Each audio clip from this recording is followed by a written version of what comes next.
얼마 전에 인터넷 IP 주소 추적이 어려운 걸 다크웹이라고 한다더군요. 다크웹에서 아동 음란물 사이트를 운영했던 한국인이 검거됐다. 이런 소식을 들으셨을 텐데요. 법원이 운영자에게 내린 형량이 너무 가볍다. 이런 비판이 거센 상황입니다. 네, 운영자 손모 씨는 2015년부터 2018년까지 사이트를 운영하면서 4억 원 상당의 비트코인을 챙긴 것으로 알려졌는데요.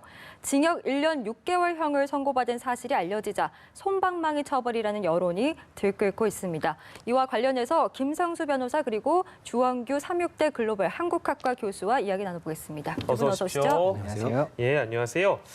자, 먼저 제가 앞서서 잠깐 언급을 했는데 다크웹이 뭐냐? 이거 용어부터 좀 저희가 알아보고 가야 될 것 같은데요. 주원규 교수님께 설명해 주시면 좋을 것 같아요.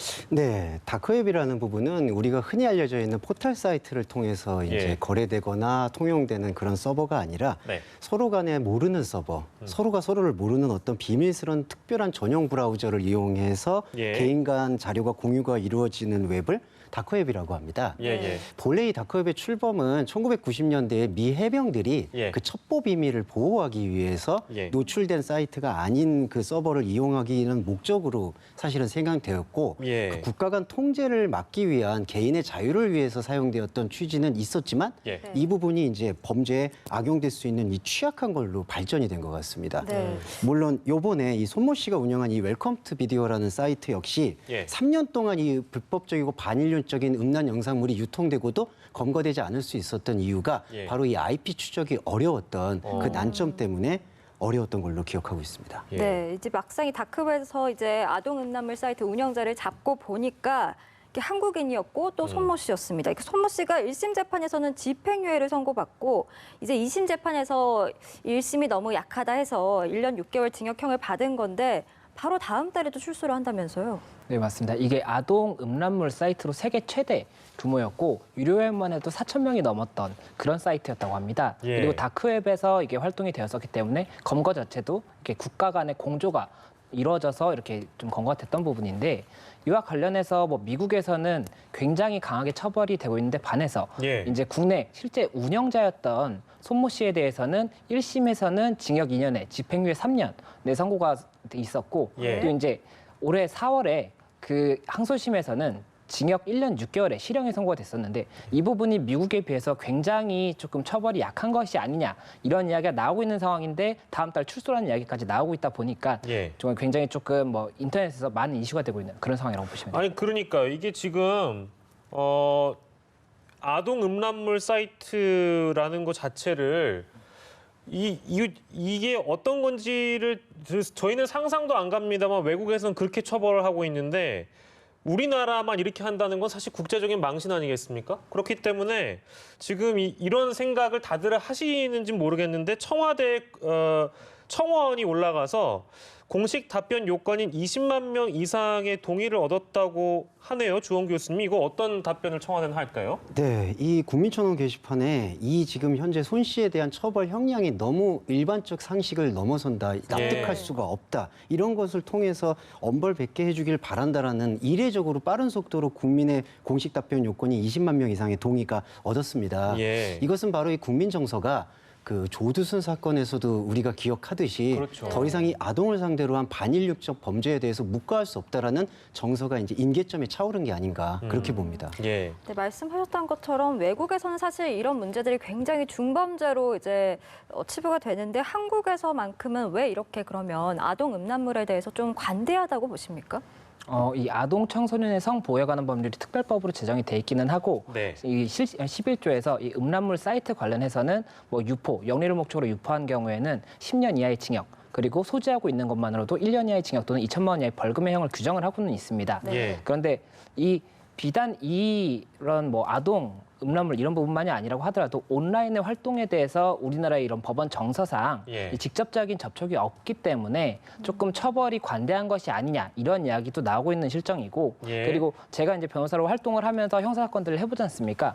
그렇게 형사 사건을 해보면 처벌이 정말 잘못한 거에 비해서 적당한 수위인가에 관한 좀 의문이 들 정도로 집행유예가 선고되는 경우도 많고 네. 이 피해 액수에 비해서 징역형 자체가 선고가 굉장히 적은 경우도 많거든요. 예. 그렇다 보니까는 이런 아동 음란물 이 부분에 대한 처벌 강화도 이야기가 나와야 되겠지만 뭐 그 외의 법에 대해서도 조금 더 처벌이 강화되어야 되는 것이 아니냐 이런 이야기도 지금 나오고 있는 상황입니다. 네. 그 정리하는 차원에서요. 아까 잠깐 언급을 해주시긴 했는데 외국은 형량이 굉장히 높다. 뭐 우리나라 법은 아니라서 미국이나 유럽이나 다른 국가들의 실제 어떤 그 형량이 어느 정도로 집행이 되고 있는지를 좀 이렇게 정리해서 설명해 주시면 이해가 좀 빠를 것 같아요.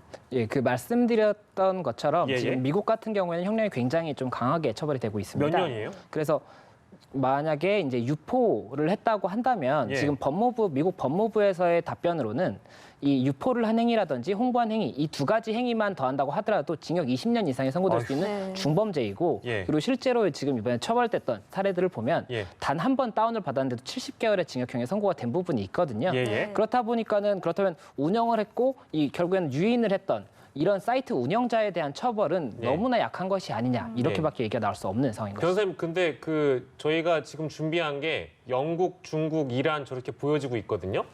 혹시 유럽 등은 어떤지 아시는 바가 있습니까? 제가 한국 변호사이다 보니까 예, 죄송합니다. 유럽법에 대해서까지는 예, 아니 정확히 근데 유럽도 어떤지 좀 비교를 해보고 싶어가지고 왜냐하면 이제 유럽이나 미국 이제 등 선진국은 아무래도 이런 걸 굉장히 민감하게 볼 것 같아서 그래서 여쭤봤고요. 준비 안 된 질문을 해서 죄송합니다.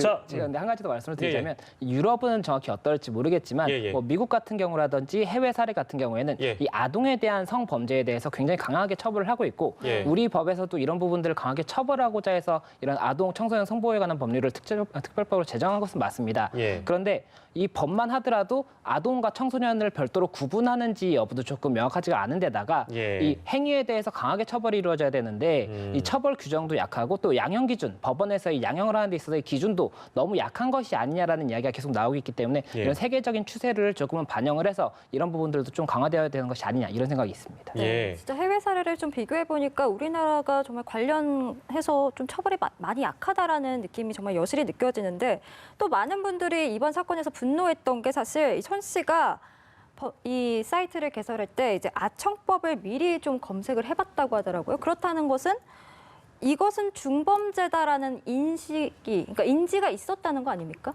예, 중범죄라는 인식이 있었음에도 불구하고 한국에서의 법적인 형량 자체가 뭐 벌금형이라든지 집행유예라는 거를 이미 인지하고 있었기 때문에 이렇게 접근할 수가 있다고 보고요. 네. 한 가지 더 부끄러운 사실은 사실 우리 세계 6위의 한국 이게 뭐냐? 아동 청소년 음란물 생산국이라는 오명입니다. 그리고 이번에 검거된 숫자도 310명. 그중에 223명이 한국인이었는데요. 네. 예. 원래 이 실질적으로 운영되는 회원 숫자가 120만에 달한다고 합니다. 네. 그러면 이번에 현실적으로 이렇게 되지만 비교를 해보자면 한국인들이 그만큼 사실 광범위하게 여기에 접근했다고 볼 수가 있는데요. 예. 저는 이러한 현상이 아무래도 우리의 나라가 갖고 있는 그 성인지 감수성에 대한 문제도 포함된다고 봅니다. 네. 그냥 뭐 우리가 야한 동영상이다, 음란물이다 이거 좀 본 거 가지고 그게 뭐가 죄게 되느냐.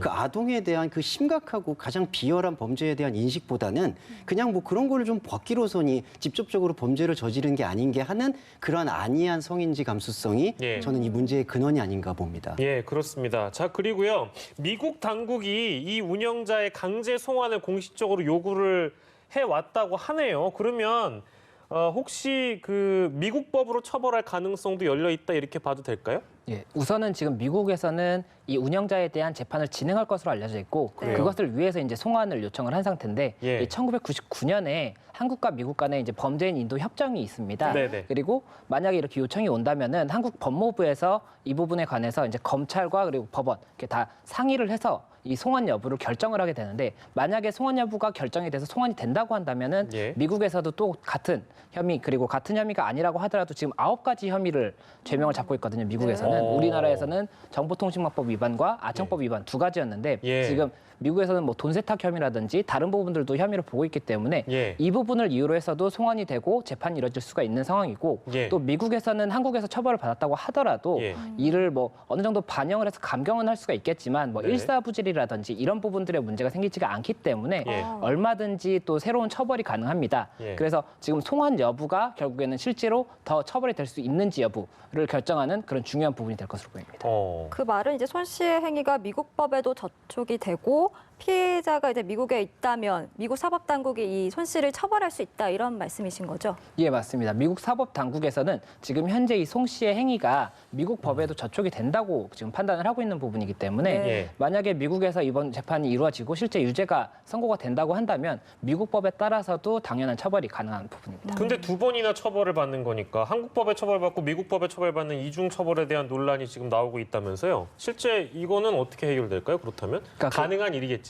예, 우리나라 법에서 일사부재리의 원칙이라고 해서 예. 이 형사소송법에서 규정하고 있는 원칙이 있습니다. 예. 그러니까 한 번 선고가 확정된 그런 판결에 대해서 다시 죄를 묻지 않는다. 이렇게 지금 이해를 하시면 되는데 국내에선 그렇다는 예, 말씀이시고. 이 부분은 결국에는 국내에서의 형사처벌과 관련한 부분이고 예. 실제로 해외에서 처벌을 받고 한국에 들어온 범죄인에 대해서도 한국에서도 그 부분을 감형을 해서 예. 처벌할 수가 있기 때문에 예. 결국엔 미국에서도 이 부분 관련해서 뭐 어느 정도 검토를 한 다음에 예. 감형을 생각할 수는 있겠지만 아예 처벌이 불가능하다 이렇게 보기에는 좀 어려운 부분입니다. 알겠습니다. 네, 알겠습니다. 뭐 계속해서 얘기가 나오고 있는 부분이긴 한데 정말 충격적이었던 게 사실 이제 전 세계 이 이용자들을 조사해봤더니 한국인이 70%였고 사실 우리나라 사람들이 이렇게 음란물, 특히 아동 음란물에 좀 안이한 생각을 갖고 있다고 할까요? 뭔가 법적으로도 처벌이 좀 약한 것 같고 사례도 좀 많고 이런 경우는 좀 어떻게 보십니까? 네, 일단 법적으로 많이 시민사회에 그 아동, 청소년 음란물에 대한 위험성의 경각심은 상당히 많이 높아진 수준입니다. 네. 그런데 거기에 따라서의 법과 제도가 그 사회적인 시민사회의 요구에 따라가지 못하는 게 안타까운 현실이고요. 예. 그리고 여전히 우리가 남성 중심 사회에서 이런 것들을 소비하는 것에 대해서 죄의식을 크게 못 느끼는 그 문화가 여전히 우리의 매스미디어의 풍토에 깔려 있다고 생각을 합니다. 예. 여론부터 이런 부분들을 환기시켜야 될 것 같고요. 한 가지 주목해야 될 부분들은 미국에서 이 사건을 바라보는 여론의 태도는 매우 아주 분노를 일으킬 만한 예. 관심사로 다루고 있습니다. 네. 하지만 우리 한국 사회에서의 여론은 사실 미국에서 가장 비열한 범죄다라고 표현할 만큼의 공분을 못 느끼고 있는 게 안타까운 현실인 것 같습니다. 진짜 우리나라의 부끄러운 자화상이 아닐 수 없고 국제적 망신이기 때문에 이거를 그러면 그대로 보고 있을 수는 없습니다. 이거 어떻게 제도적으로 좀 보완해야 될까요, 변호사님? 예, 우선은 지금 현재 처벌이 이루어진 이 송모 씨에 대해서는 국내에서 처벌을 다시 기대하기는 조금 어려운 부분이 있습니다. 네. 다만 이제 향후에는 이러한 부분들을 막기 위해서 이런 사이트 운영자에 대한 처벌 규정을 조금 다시 검토를 법적으로도 해봐야 될 것으로 보이고 예. 법원에서도 이런 양형에 있어서 이 기준을 조금 더 상향하는 것을 검토를 해봐야 되는 것이 아닌가 생각이 듭니다. 이 형벌이라는 것이 결국에는 교수님께서 말씀하셨던 것처럼 일벌 100개를 위해서 그러니까 한 명을 처벌을 강하게 해서 다른 사람들한테 경계를 할 수 있도록 그렇게 하는 효과도 있어야 하는 것인데 예. 지금 현재 뭐 아동 음란물 관련해서 굉장히 경미하게 처벌이 되고 수익이 크다고 한다면 누군가 다른 사람도 또다시 이런 범죄를 저질 수가 있는 부분이거든요. 예. 그래서 이런 부분들에 대한 진지한 논의도 필요한 시점이 아닌가 생각이 됩니다. 예. 이슈큐브에서 전문가의 한마디로 듣는 한 줄 참견 시간이 마지막으로 준비되어 있습니다. 주원규 교수께서 준비를 해주셨죠? 네. 아동 음란물 영원히 어둠 속으로 네. 이렇게 집었습니다. 예. 네. 요즘 아이들과 아이들을 키우는 부모 사이에서 아이를 위한 나라가 아니다라는 그런 목소리가 높습니다. 제발 부끄러운 한국의 자화상이 기억되지 않도록 이번에 정말 정신 차리는 법적 제도적 보완이 있었으면 좋겠습니다. 네, 네. 거기까지 듣도록 하겠습니다. 지금까지 김성수 변호사, 주원규 삼육대 교수와 함께했습니다. 두 분 고맙습니다. 고맙습니다. 고맙습니다.